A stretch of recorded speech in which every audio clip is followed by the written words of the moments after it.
Why your kindness makes people disrespect you, and what you must understand to stop it. Have you ever wondered why, in a world that preaches kindness, the kindest people often seem to suffer the most? Why the soft-spoken get talked over?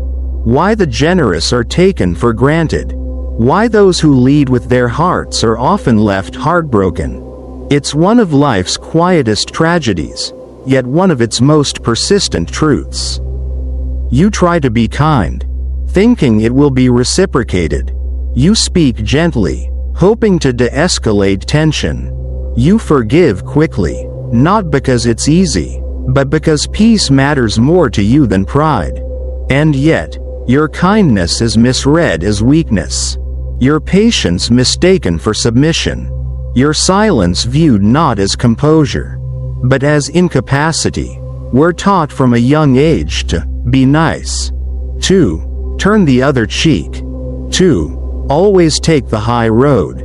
But what they don't teach us, what they never warned us about, is that unchecked kindness can invite cruelty.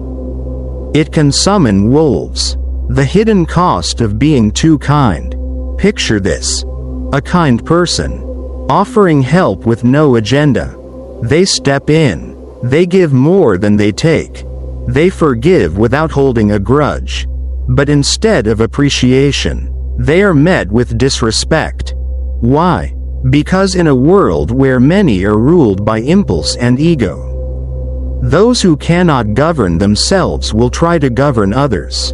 And if they sense that your kindness lacks boundaries, they will assume permission to cross every one of yours. The result? They mistake your goodwill for weakness. They believe your silence means surrender.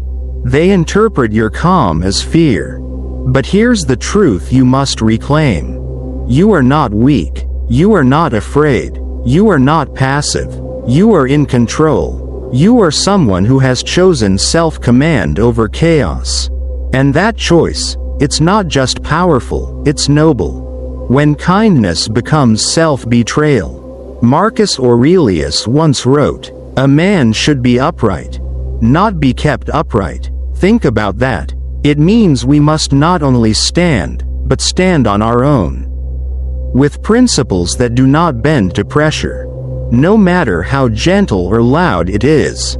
Kindness, when not guarded by principle, becomes dangerous, not to others, but to ourselves. Because kindness without limits isn't virtue. It's self-erasure. Ask yourself, what value does kindness hold if it crumbles under manipulation? What meaning does it carry if it's given to everyone, even those who abuse it? This is not the kindness of strength. This is the kindness of fear. Fear of not being liked. Fear of confrontation. Fear of being alone. But let's be clear, that isn't virtue. It's an abandonment of the self. It's a slow, quiet erosion of identity. A lion who bows to every barking dog isn't noble. It's lost, not because it can't roar, but because it's forgotten why it should. The tests are everywhere. Here's something they won't say out loud, but you've felt it, haven't you? People test you, constantly, not because they hate your kindness, but because they believe you can't fight back. They see your politeness, and they press. They witness your patience, and they poke. They observe your calm, and they provoke. They don't want resolution, they want validation. They want to know if they can dominate your peace with their chaos, if they can shake your stillness with noise. And if you don't set the tone, if you don't show them the boundary, they will keep pushing until you vanish under your own softness. Kindness, when extended to the wrong people, becomes a currency that quickly loses all value. Because when everything is given, nothing is treasured. Being kind versus being controlled. Let's draw the line clearly. You can be kind without being used. You can be patient without tolerating disrespect. You can be gentle without being submissive. The difference is boundaries. Uncontrolled kindness is not a virtue, it's an opening. And not everyone who walks into your life deserves the open door. We often say, treat people how you want to be treated. But perhaps a better mantra is, treat people according to how they treat others, and how they treat your boundaries. Because the world doesn't just need more kind people, it needs strong kind people. The kind who lead with empathy, but protect that empathy with principle. Stillness isn't weakness. Silence isn't fear. In this loud world, silence is radical. Stillness is power. The decision not to react is often the most powerful reaction of all. But remember, silence must be chosen, not imposed. It must come from a place of strength, not fear. Otherwise, it's not composure, it's captivity. There's a reason Stoics prized self-command above all. Because when you control yourself, no one else can control you. And when your kindness is a choice, not a compulsion, you are free. The power of saying, enough, at some point. Every kind soul must learn to say one powerful word, enough. Enough of being the emotional sponge for others. Enough of staying quiet while others speak over you. Enough of carrying guilt for having standards. You don't owe endless grace to people who mock your patience. You don't have to keep lowering yourself to lift others up. There is no virtue in self-destruction disguised as compassion. From broken to boundaried, the journey from being broken by kindness to being empowered by it starts with awareness. It starts with reclaiming your voice, your standards, your worth. True kindness is not weakness, it's generosity with discernment. It's giving from a full cup, not an empty one. It's knowing when to help and when to walk away. It's understanding that saying no doesn't make you mean, it makes you whole. Let them see a new you. Let those who once mistook your silence for weakness witness your boundaries. Let those who thought you were too soft feel the firmness of your no. Let those who assumed they could push you realize you were never afraid to push back. You were simply waiting for the right moment. Because kindness is not a free pass for others to walk all over you. It's an invitation to peace, to respect, to mutual understanding, but when rejected, it must be withdrawn with strength and dignity. A gentle shift towards strength. So the next time someone dismisses your kindness, remember this. You are not here to please everyone. You are not here to keep shrinking just to fit into other people's comfort zones. You are here to grow, to rise, to live in truth. Not all kindness is noble. Not all silence is peaceful, and not all people deserve your softness. But those who do, those who see your heart and honor it, they will never need to test your boundaries to feel your love. They will simply feel it and protect it, the way you protect theirs. Up next, why people test you, and how to show them what you're really made of. As we've seen before, your kindness, especially when firm, quiet, and principled, often confuses and even threatens those who expect to control you. They don't just misunderstand it, they test it, and what they're really testing is your calm. They poke at your silence. They prod your stillness. They tug at your boundaries, not to understand you better, but to see when and how you might break. You see, when someone isn't rooted in peace, your peace becomes an uncomfortable mirror, and they can't help but shake it, rattle it, push against it. They want to know, how far can I go before you snap? How much can I take from you before you say, enough? Can I bend you into something else, someone else? But here's what they don't see, what they can't see, unless they've lived it. If your calm is trained, if it's not just the absence of reaction, but the presence of strength, if your peace has been forged through fire, not purchased by pleasing others, then their tests are meaningless. Because you're not playing their game anymore. What they don't understand about your peace. When your calm is built through effort, when it's the result of choosing self-mastery over impulse, it stops being a mask and becomes a shield. You don't have to clench your fists to prove your strength. You don't have to raise your voice to show your power. Your stillness speaks louder than noise ever could. But people who thrive on chaos, on noise, on disruption, don't know what to make of that. They rely on emotional reactions to gain control. And when you don't give them that, when you refuse to play tug of war with your peace, they're forced to wrestle with something else. Their own emptiness. That's when they'll push harder. They'll provoke. They'll criticize your silence, misread your composure, interpret your peace as passivity. They don't know you've been through fires that taught you how to remain calm when the world roars. That the storms they send your way are nothing compared to the hurricanes you've survived in silence. The courage to be misunderstood. True kindness, authentic, grounded, virtuous kindness, demands a different kind of bravery. Not the bravery to fight back, not the bravery to yell or defend, but the courage to be misunderstood and stay rooted anyway. To walk into a world that feeds on mockery and division with an open heart is not a sign of weakness. It's an act of quiet heroism. And here lies the paradox. When your kindness is anchored in virtue instead of validation, you will almost always be misunderstood. People will assume you're easily manipulated. They will mistake your patience for naivety. They will write entire stories in their heads where your humility is actually weakness.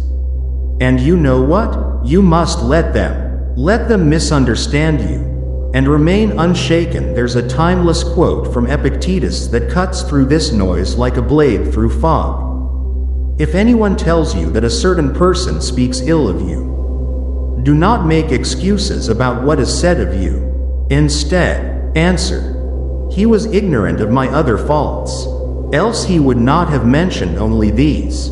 That single line captures the essence of Stoic grace.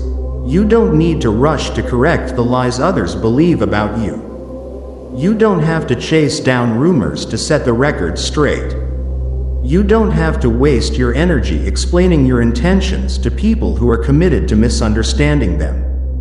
Instead, stay the course. Act. Don't react. Walk. Don't chase. Remain kind, but unshaken. Because one day, the storm will end, the dust will settle, and those who misunderstood you, mocked you, doubted your depth, they won't remember you as the fool they once thought you were. They'll remember you as someone so disciplined, so centered, so steady, that you didn't even need to defend yourself with noise. Your silence did the talking. When kindness becomes a weapon against you, there's a turning point in every kind person's journey. A realization that hits hard but frees you in the process. Kindness without boundaries isn't kindness. It's self-sabotage. To the untrained mind, kindness looks like infinite giving. Like saying yes to everything. Like never challenging, never confronting, never correcting. But let's be clear, that is not kindness. That is betrayal of yourself. When you say yes to every request, when you tolerate disrespect in the name of being nice, when you allow others to chip away at your identity just so they won't feel uncomfortable, you don't become noble, you become invisible. You silence your needs, you stifle your truth, you disappear behind a smile that no longer reflects how you feel inside. That's not compassion, that's erosion. The myth of the nice person. Society often praises the nice person. The one who never argues. The one who gives endlessly. The one who makes space for everyone else, even when it leaves them no room to breathe. But here's the truth no one wants to admit. The nice person gets used. The nice person gets burned out.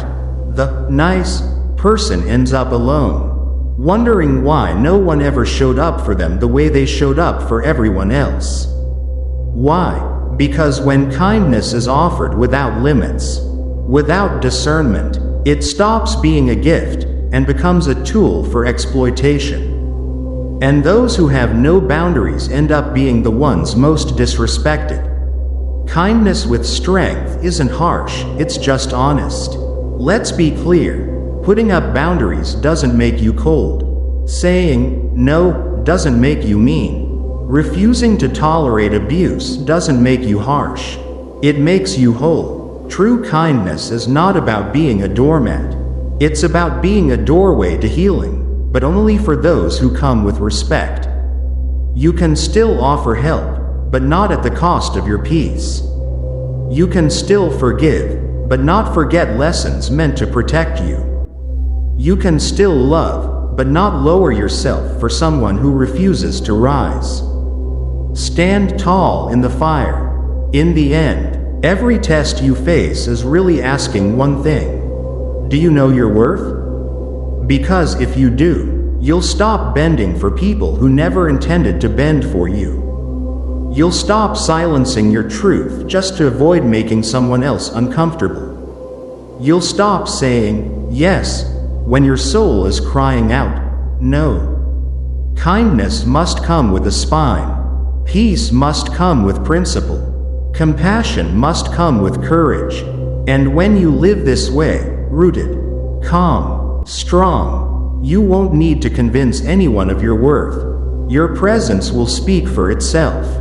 As we said earlier, silence is not surrender. It is self-mastery. But there's another truth, one that few dare to face. When we allow ourselves to be endlessly patient without limits, we do not become noble.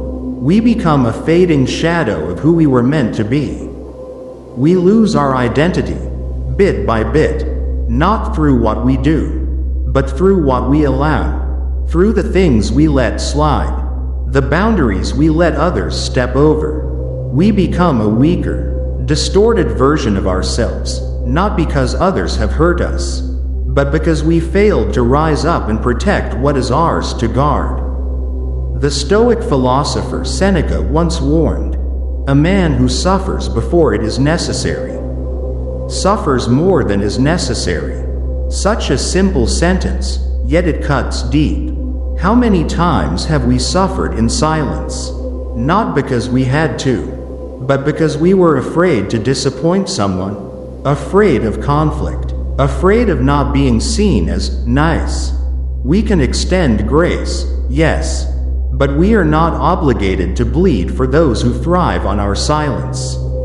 And believe me, such people exist.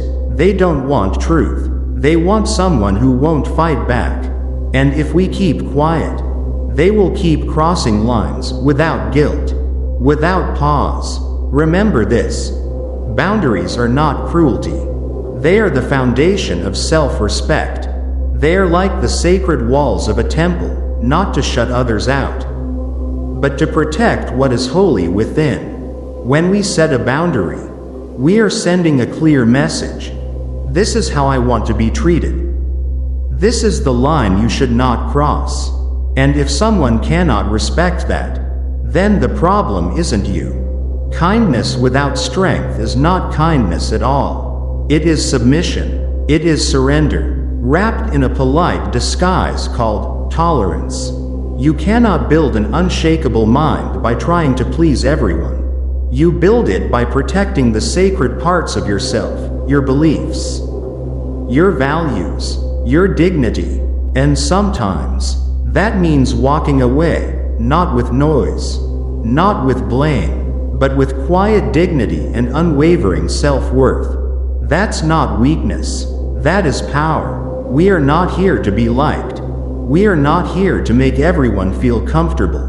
We are here to live with virtue, to carry ourselves like warriors in a world that has forgotten what that word truly means. A warrior does not need to raise his sword to prove his strength. He does not need to shout to be heard. A true warrior is someone who knows he can fight, but chooses not to, unless it is absolutely necessary. So let them misunderstand your calm. Let them mock your patience. Let them label your kindness as weakness.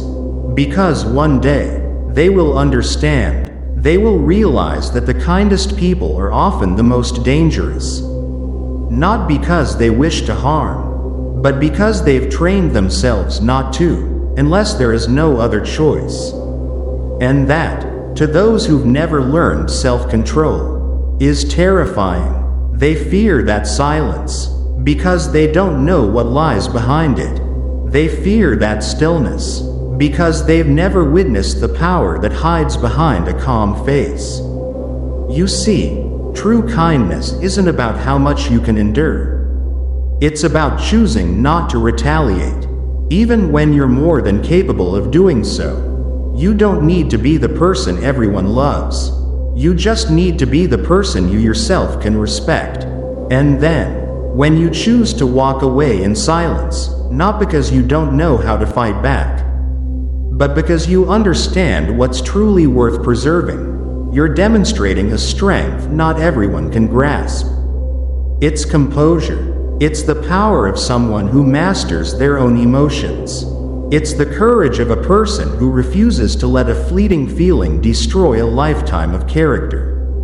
You don't need to prove your worth through arguments. You don't need to bow just to make someone else feel better. And you certainly don't need to change your nature just because you've been misunderstood. Those who can't see the light within you were never worthy of entering the world you're building inside yourself every single day. So stay true to who you are, strong, grounded, and resilient, because in the end, timely silence, paired with inner strength, is the most noble response of all. Take a moment to reflect. If you've ever walked away from someone who disrespected you, without raising your voice, without losing your inner peace, then know this: you didn't walk away because you were weak. You walked away because you had already won. Let your silence echo louder than their noise. If this message resonates with you, share it, leave a comment below, and subscribe to join the journey of mastering inner strength. Because true power is always quiet.